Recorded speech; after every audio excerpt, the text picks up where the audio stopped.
everyone, I'm Stephanie, and this is the Found in Print Italian American Stories podcast. Today's story is about Bernardo and Maria Marasco. They were an Italian American family that sacrificed and took risks to ensure the future success of their family.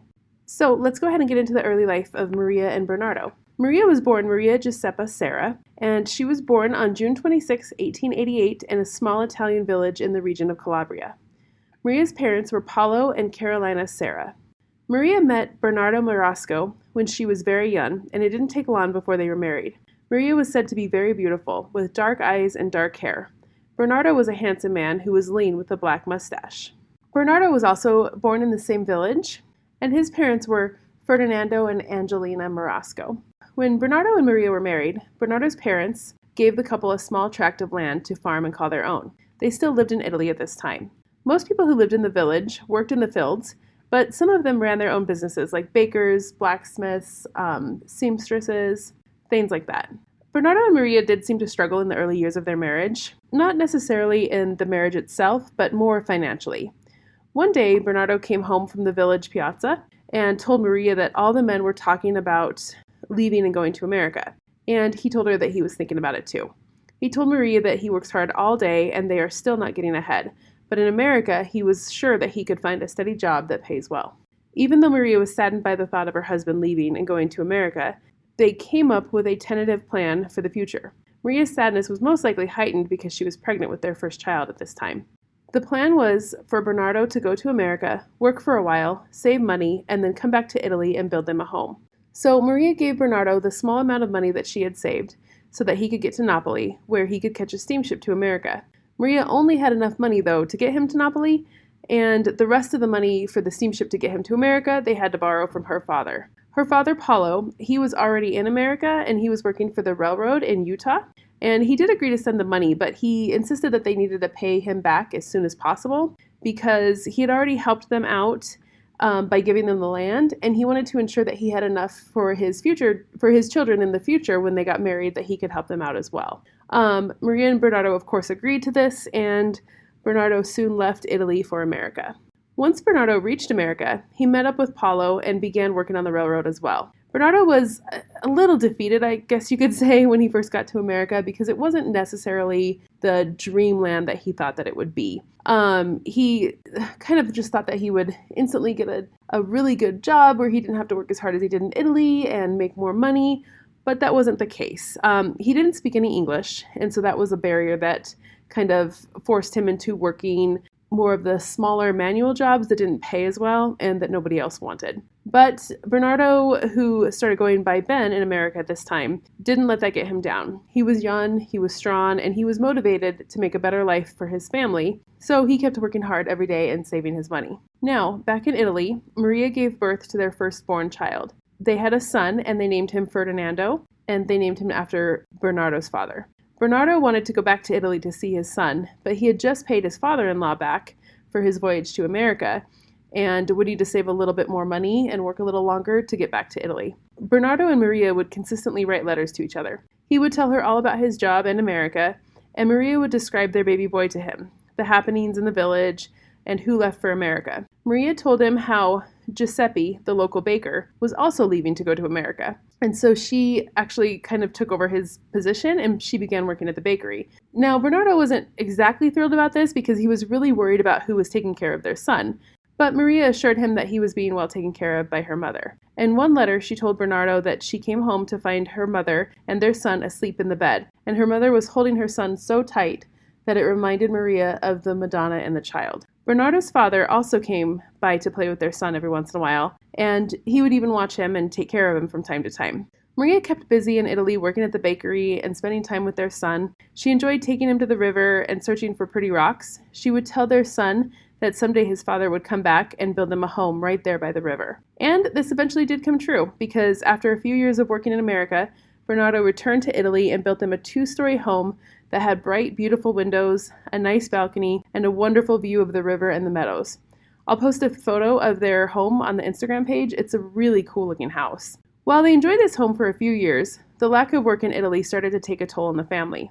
So much, in fact, that one day Bernardo told Maria, "We have a nice house, But can we eat a house? We can't. So basically, their land was not producing enough to feed them, and Bernardo felt that it would be best if he headed back to America to make some more money for the family. Maria was not thrilled at all about this, mainly because, of course, she was worried about Bernardo leaving, but she was also pregnant with their second child. But ultimately, the family did decide that it would be best if Bernardo went back to America. And just like before, Maria gave birth to their child while Bernardo was in America. Their second child was a little girl who they named Angelina. They named her after Bernardo's mother. Angelina was said to be a happy little girl, so much that Maria would place a towel around Angelina's waist and then tie her to the inside of the balcony rails so Angelina could talk to everyone who walked by. That is so adorable. During Bernardo's second trip, their oldest child, Ferdinando, he actually started school. And apparently he enjoyed school. He loved going to school. He enjoyed his teachers enjoyed him. He made a lot of friends. And Maria and her children, they were happy in Italy, but it still wasn't a complete picture without Bernardo. So Maria began contemplating leaving Italy to join her husband in America. When Maria told Bernardo that she was thinking about leaving Italy, Bernardo told her that he could pay for all three of them to come to America, but he thought it would be best if Maria sold what she could of their stuff so that they would have enough money in America to buy a home. Maria, though, she would only sell their land, but refused to sell their home. Bernardo tried to convince her to sell the house because he told her that there were plenty of beautiful homes in America to buy, but Maria still refused. She had a lot of fond memories in that house.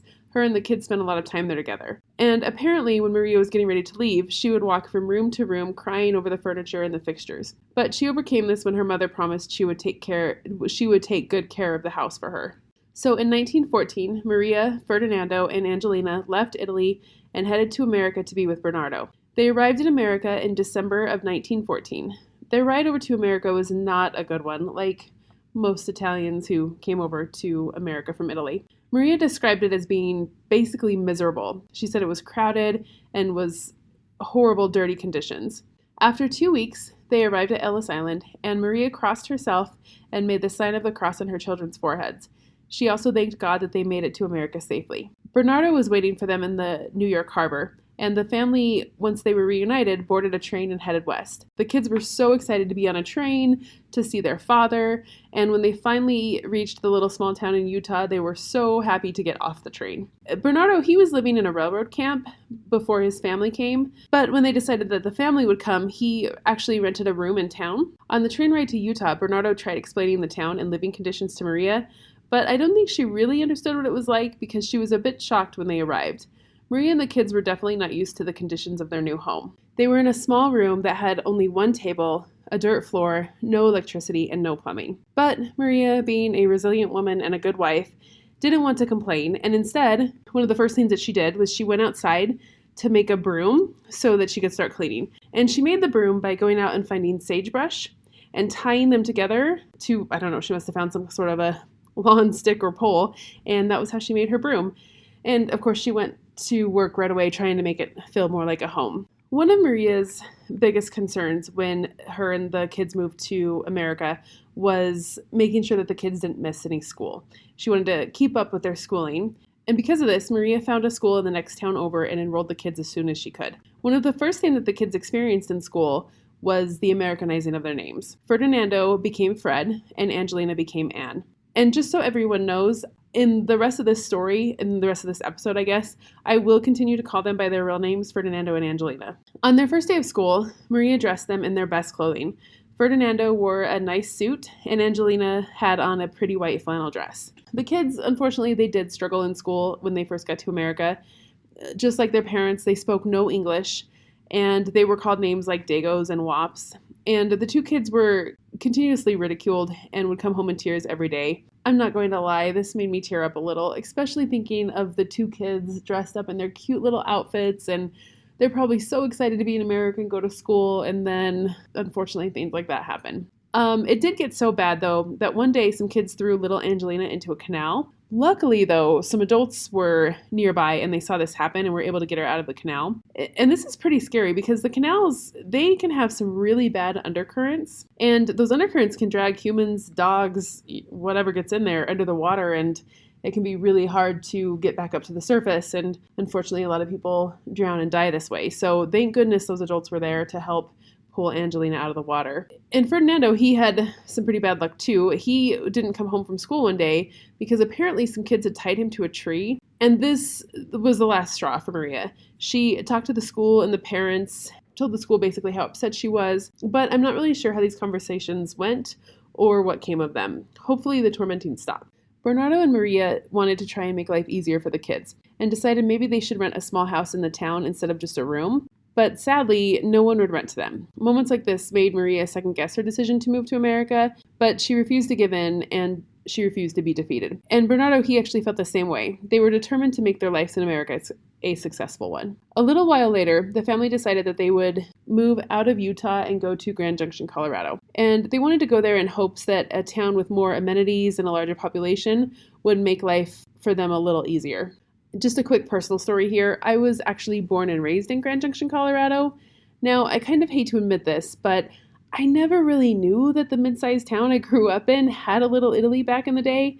Don't get me wrong, of course, I'm very proud to be an Italian American, but I think I overlooked this because my Italian family roots were deeply established in Denver, and Denver being the capital of Colorado, the majority of Italians that came to Colorado, they settled in Denver, not Grand Junction. And my mother and my father moved to Grand Junction, but the majority of our family still remained in Denver. So for me, I think that Denver was the Italian world to me because that's where the majority of my family was. Also, Grand Junction's Little Italy faded long before I was born, so the remnants of Little Italy in Grand Junction was pretty much gone at that point. I will say Grand Junction is a beautiful place to live.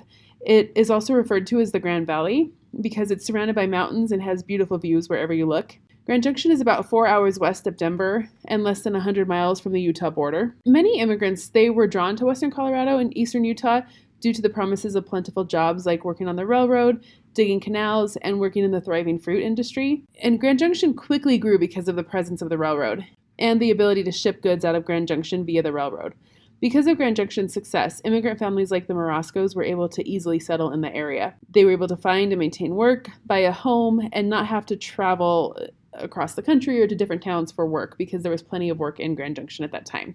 And because of the Italian immigrants settling in Grand Junction, a Little Italy quickly popped up. At this time, the Little Italy in Grand Junction looked a little different than the Little Italies that were back east, like in New York City. Many of the early settlers in Grand Junction's Little Italy lived in tents, and they said that they enjoyed the views of the plains and the mountains. Grand Junction's Little Italy sprang up between the rail yard and the river in an area called Riverside. So when Bernardo and Maria moved to Grand Junction, the population was around 4,000. Grand Junction was also a large hub for the Denver and Rio Grande Railroad, and that's who Bernardo worked for, so he was able to easily find work in the rail yard. The Marascos quickly became members of the Italian community in Grand Junction, and brought their wonderful traditions with them from southern Italy. They bought a small house that was in need of a lot of repairs, but it had a large yard and they were excited about that. The family's first night in the house was filled with greetings and gifts from neighbors who were also Italian immigrants. A Mr. and Mrs. Scalzo brought a bottle of wine. A Mr. and Mrs. Razzo brought them olive oil. Mr. and Mrs. Fuco brought chocolates. They were given other gifts like pizzelles, sausage, grispelle, a basket of fruit, and taralli. But what astonished Maria the most was the peaches. The Grand Valley, especially Palisade, which is a small town outside of Grand Junction, is known for amazing peaches. Maria couldn't believe how big the peaches were. Mr. Abramo told her they were the best peaches in the world and that western Colorado was God's country. Mr. and Mrs. Mendocino, who owned a shoe store, brought boots for the children.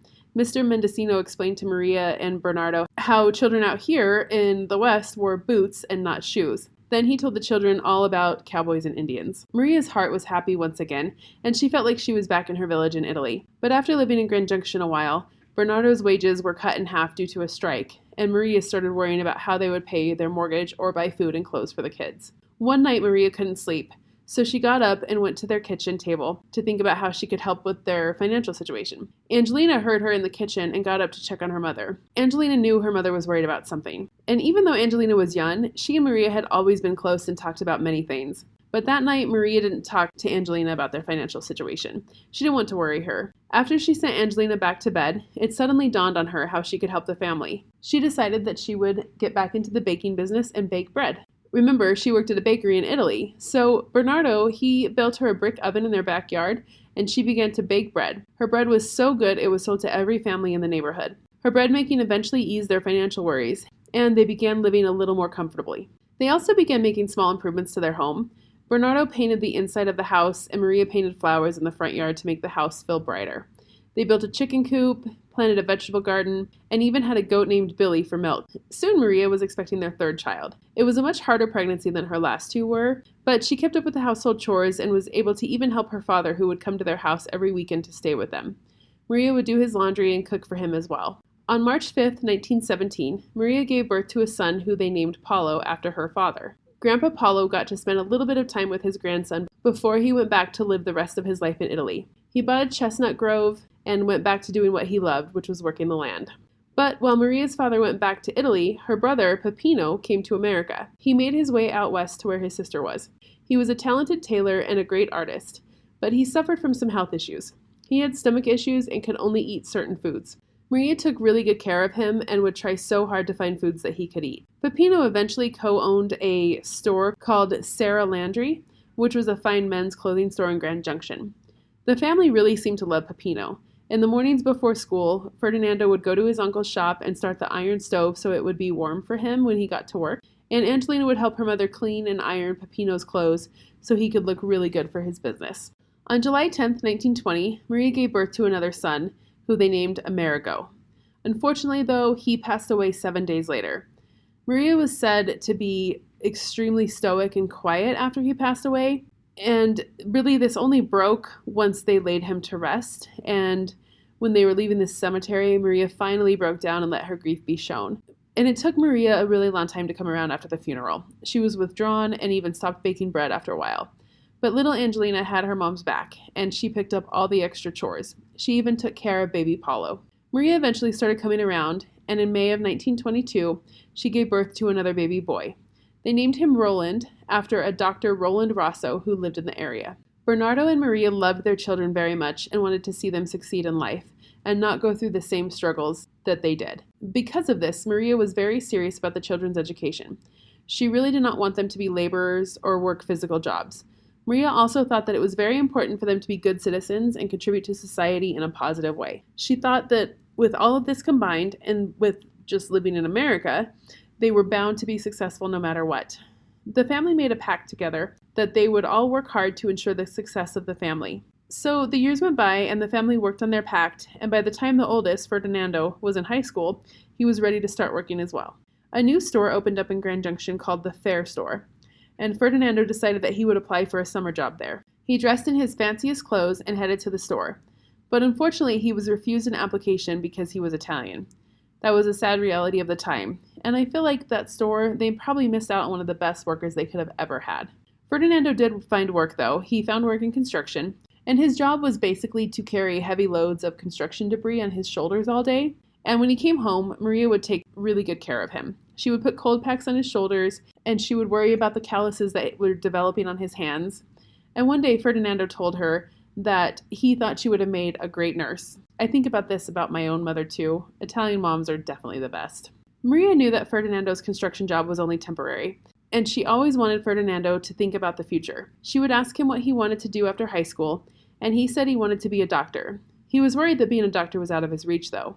Maria, who was thrilled that he wanted to be a doctor, assured him he could be a doctor if he really wanted to. And Ferdinando, well, he did just that. He got accepted into the University of Colorado Medical School because of his good grades. Now, there were no scholarships or student loans at this time, so the whole family pitched in and picked up extra work so Ferdinando could go to school. Paulo and Roland delivered newspapers and mowed lawns, and Ferdinando, he even worked in the university cafeteria to help pay for school. This worked for a while, but then Angelina went to the University of Colorado to become a school teacher, and so it became even harder to make ends meet. So the family cut expenses where they could. This included their meals. Sometimes dinner was just a bowl of beans and a piece of bread. Bernardo would remark that it was a good thing their kids liked beans. Maria would laugh because she knew this hardship would only be temporary. When the curry canning factory opened up in Grand Junction, Colorado, Maria knew this would be a way to help relieve their financial strain. She applied for a job and was soon helping the factory process tomatoes into ketchup. She would peel tomatoes from morning to evening, and she would do this 6 days a week. And she was able to make enough money to make life comfortable again for the family. I'm not sure if she was still baking bread at this time. I couldn't find anything on that, but I assume she probably was. Angelina enjoyed going to school, and she was described as being very pretty, but maybe a little too thin, and I bet her mother was the one who commented that she was too thin. She was also described as having a very strong and loving personality. So one day Angelina went to visit her brother Ferdinando at his dorm, and this is where she met one of her brother's friends, Antonio. Antonio was a medical student like Ferdinando, and Angelina was instantly in love with him. Antonio and Angelina had a lot in common. They both had parents that immigrated from Italy, and they both had 2 brothers. They also both had parents that worked so hard so that their children could have a better future. Antonio's mother was so excited about Angelina and couldn't wait to meet her.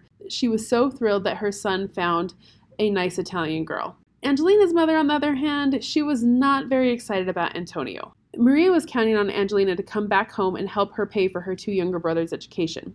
So when Maria found out that she was seriously dating a boy, she called Angelina and told her she wants her to be happy, but she has an obligation to her family first. Angelina was so upset about this, and she started crying and promised that she would still help them out even if she got married. But Maria was also worried that if Angelina married too soon, she wouldn't finish her schooling or become a school teacher. Unfortunately, this created a lot of tension between Angelina and Maria, and no matter what her mother said, Angelina, she kept seeing Antonio.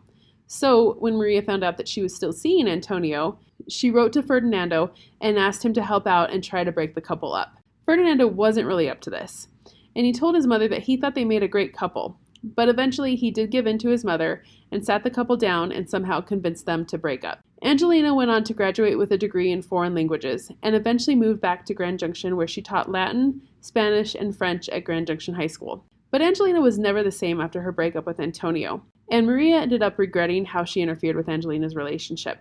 Angelina fulfilled her promise to her mother and gave most of her pay to her mother so her younger brothers could go to school too.